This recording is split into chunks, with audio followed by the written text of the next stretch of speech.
What's going on, kings and queens? Thanks for joining me again on Keeping It Copacetic. It's time for us to take a little moment to kick back and relax. We always need to take a moment, a little bit of time each day, and just kick back and regroup and reinvigorate or revive ourselves. And we have to do that just by resting, or just being in a peaceful place. And more than just a peaceful place physically, we just have to get into that peaceful place mentally. So I'm glad you're taking this time with me. Grab you a cup of tea, get a glass of wine, make yourself a cocktail, mocktail, whatever you need, just a cold drink, and just sit back and relax. Get some of that sweet southern tea, and put your feet up. Get in your favorite chair, your favorite position on a couch, wherever. Lay down in your bed, whatever you need to do. If you're driving, you just take your deep breath, keep your eyes on that road, take your sip of whatever you're sipping on. Let that be some coffee, a soft drink, or whatever that just keeps you cool and motivated and keep you awake while you're driving. Just be safe. So I'm going to be starting a new book today. Excited about that. We just finished reading Searching for Everland, which is kind of a fantasy book. It kind of bounced around in time. I was trying to decide which book to read next, and I was kind of torn between Farewell to Strange Bedfellows and ShortCuts. Farewell to Strange Bedfellows is about political intrigue, like scandal. But I thought, what we're living through now, this truth right here is stranger than any fiction that I can present to you at this point. So I said that can just wait for later. And I just thought I would do ShortCut. This has a male as our main character. I do write about women a lot because I'm a woman, so that's my perspective. But in this particular book, I wanted to write from the male perspective. And our main character, his name is Ernest. He has a barbershop in the hood, but he wants more for his life. He wants to move up. He wants to expand his business. He's a businessman. So he's about his business and wanting his business to grow. So this is kind of what he goes through in that path of trying to get his business to grow. So join me in chapter 1 of ShortCut. So I'm still sipping on this mushroom coffee because I haven't seen many results in the waistline just yet. So I'm gonna trust the process and keep going. All right.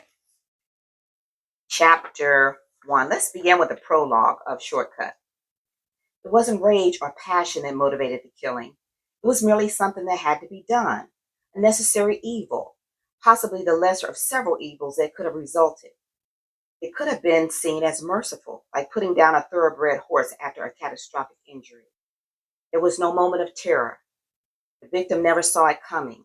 It was done in silence, no protest, no recriminations, with no witnesses.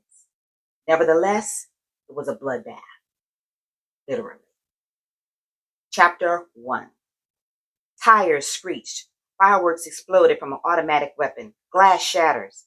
Instinctively, they all froze, waiting for the next signal to react. They've all heard it before. Each of them is poised to drop face down on the floor. Incoherent shouts, strung together with curse words, are heard in the crossfire. 3 single shots ring out, and then pop, pop. 2 more echo behind them. Engines gun, tires screech again, all to the background of the heavy bass booming, swirling and vibrating in the stifling summer heat, even though it was early May. The sirens in the distance grow louder and louder. It's nothing unusual. A drive-by shootout was par for the course on Friday afternoon or any other day or time outside the King Cut barbershop on Buchanan Street.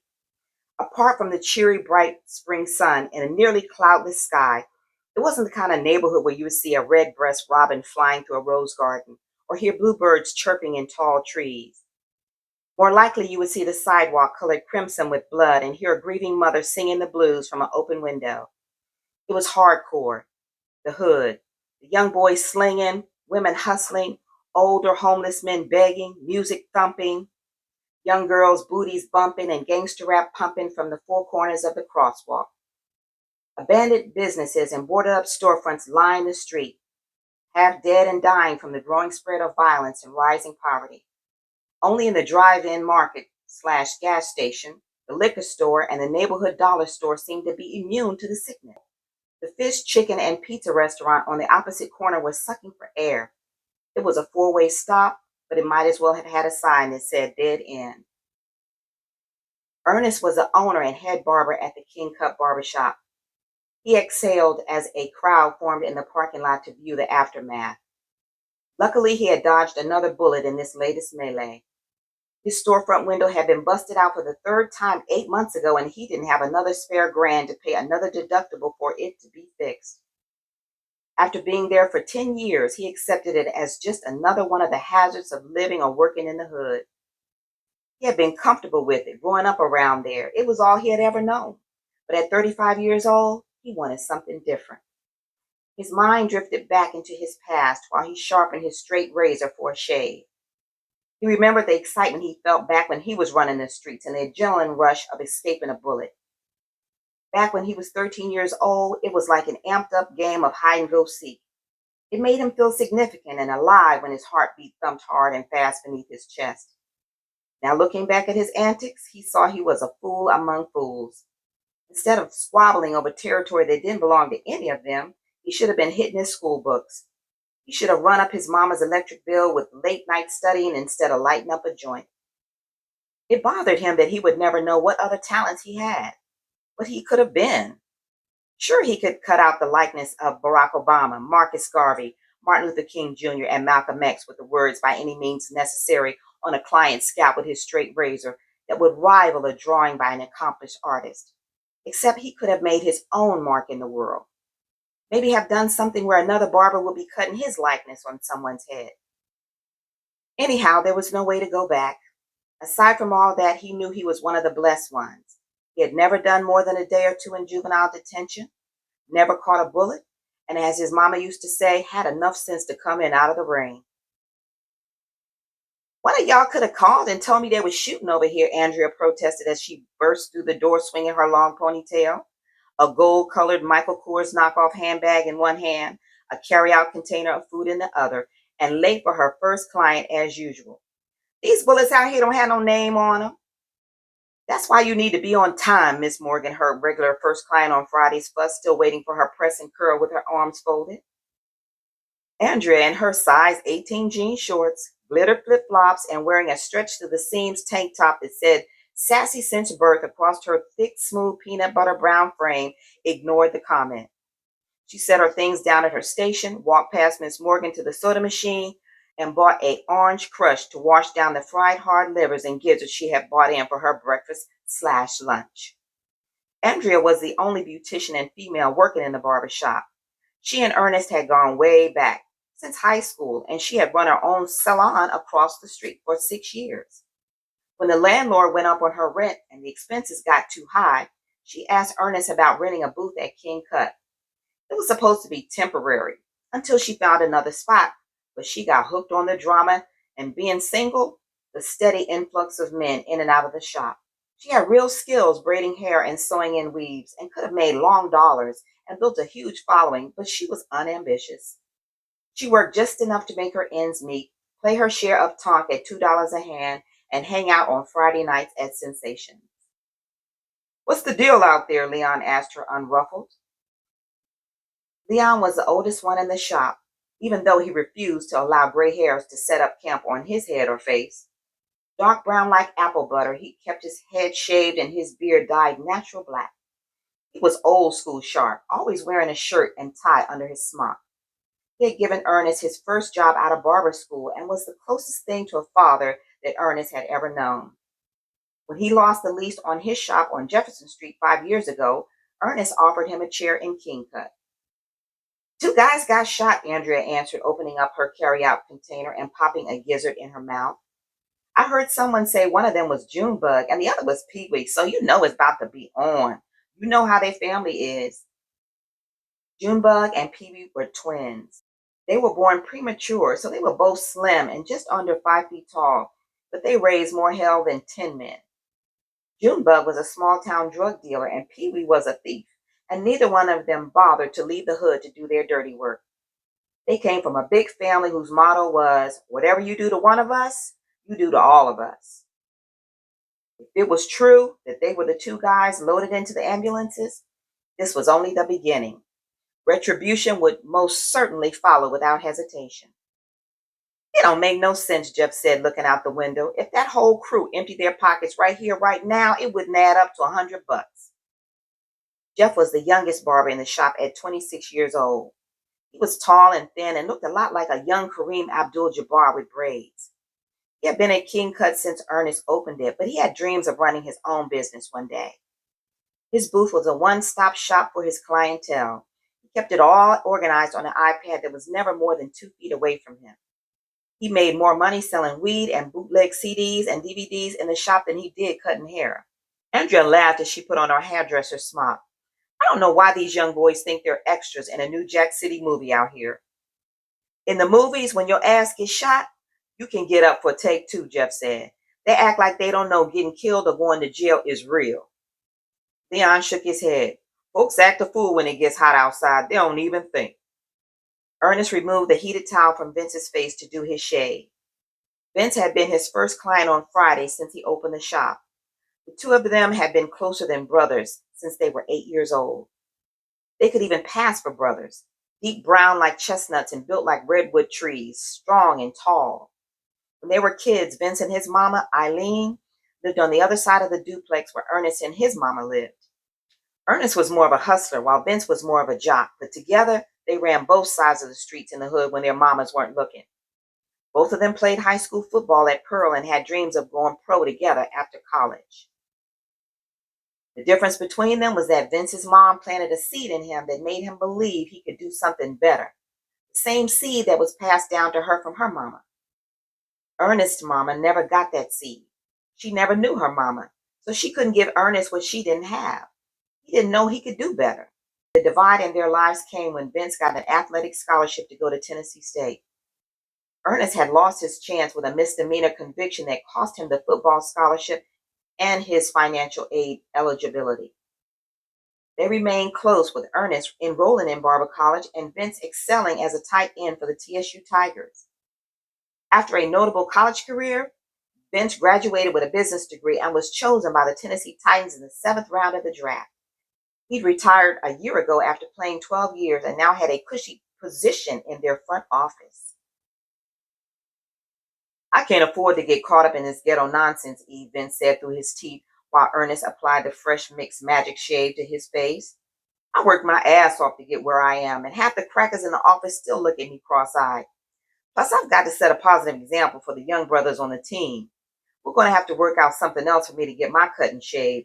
It's not worth me coming over here. Come on, man, it's not that serious, Ernest said, meticulously cutting the line just under his ear with his straight razor. I know most of these dudes. I cut their hair. They got respect for my shop. Ain't nothing going down here. Man, you crazy. They out here trying to kill each other and you still think they care about you, Ben said, holding his head still. I got too much to lose, man. Jeff chimed in. You're not going soft on us, Vince, are you? These the same niggas you was running with before you got saved. What you talking about, fool? Andrea laughed with her fingers scratching Mrs. Morgan's head through the suds. You mean he got drafted? Hell no, he knows what I'm talking about, Jeff smirked. Are you talking about that Sunday when his mama drug him up to the front of the church? Leon chuckled, remembering the day. No, Jeff said, I'm talking about when Ernest took the fall for him when the cops caught him with that crack back in the day. That's so old, man, Ernest said, trying to diffuse the situation and hating that Jeff had brought it up. I don't even remember that. Vince chewed the inside of his jaw. He did remember. His mama was kicking it with this drug dealer who let him and Ernest borrow his car. They got pulled over and the cops found some crack in the glove compartment. Ernest had taken full blame for the few vials they found in the car.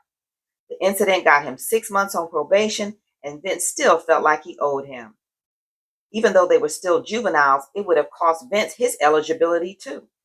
He didn't even like to think about how his life had been different if Ernest hadn't stepped up. You know you're my brother, man, but this is my last time coming down here, Vince told E, putting those memories in the back of his mind. I can't risk it. Ernest walked around to face him. Come on, man, we grew up around here. You're right, E, and we're grown now. I got responsibilities, Vince said, avoiding his gaze.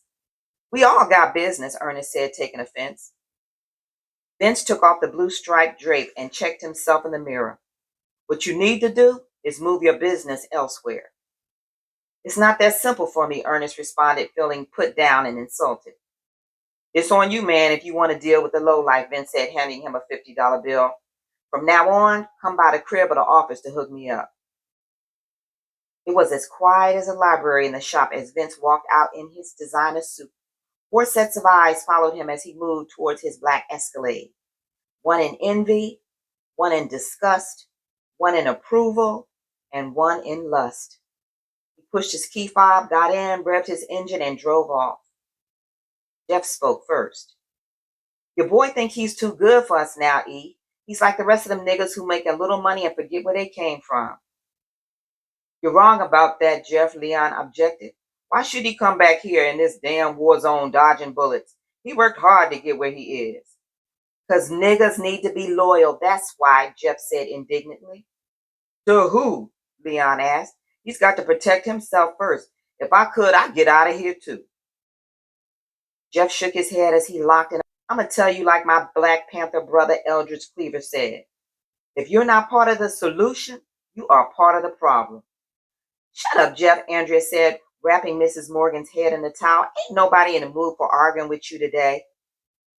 Ernest didn't comment. This definitely wasn't the time to tell them that he had already been thinking long and hard about how to make his next move. He wanted something else, something more, something better to fill the void that was growing inside of him. Vince had turned him on to a few top-shelf clients with money that he served on their locations. They smelled good, looked good, and wore designer threads, sported expensive watches, and drove nice rides. They were running things on higher levels. There wasn't any reason why he couldn't live that lifestyle. He was as much a businessman as they were. He just needed to up his game. Ernest's cell phone rang, bringing him back to his reality. He saw his mama name across the top and answered the call. What's going on down there, baby? She asked with concern. I heard there was shooting around there again. Yeah, they say 2 guys got shot out here. How are you doing? She asked as her fear eased, finding comfort in the sound of his voice. Is everything okay? I'm cool, Mama, he said with a chuckle, not wanting her to worry. I want to make sure for myself. Stop here on your way home, she insisted. All right, but it'll probably be late, though. You know it's Friday. I don't care what time it is. You hear me? Okay, Mama, I'll see you later, he said, appeasing her. Ernest wasn't what you would call a mama's boy, but he loved his mama more than anyone else in his world.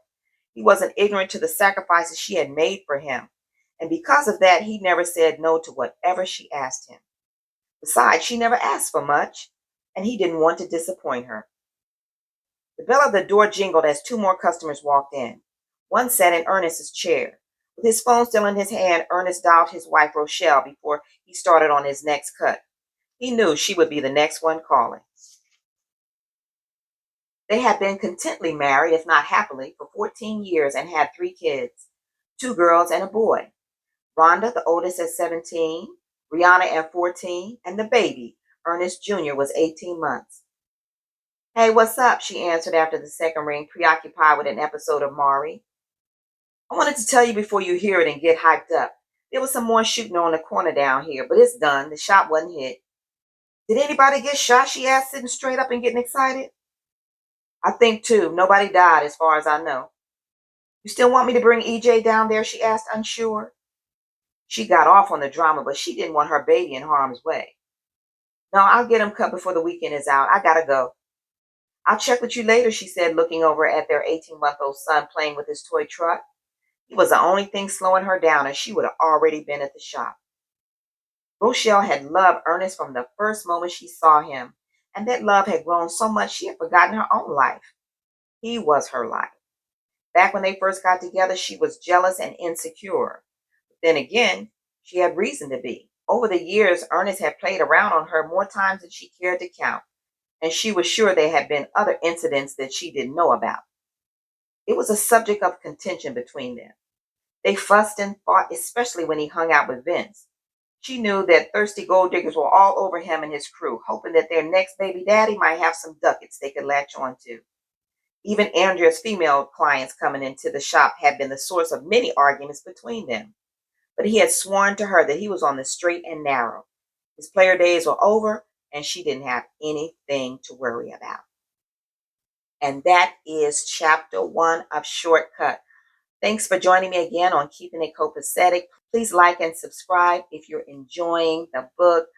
Please leave me some comments and let me know what you think about it. And still let me know what you thought about the last book, Searching for Everland. Thanks. I will see you all again for chapter 2. Take care and be safe.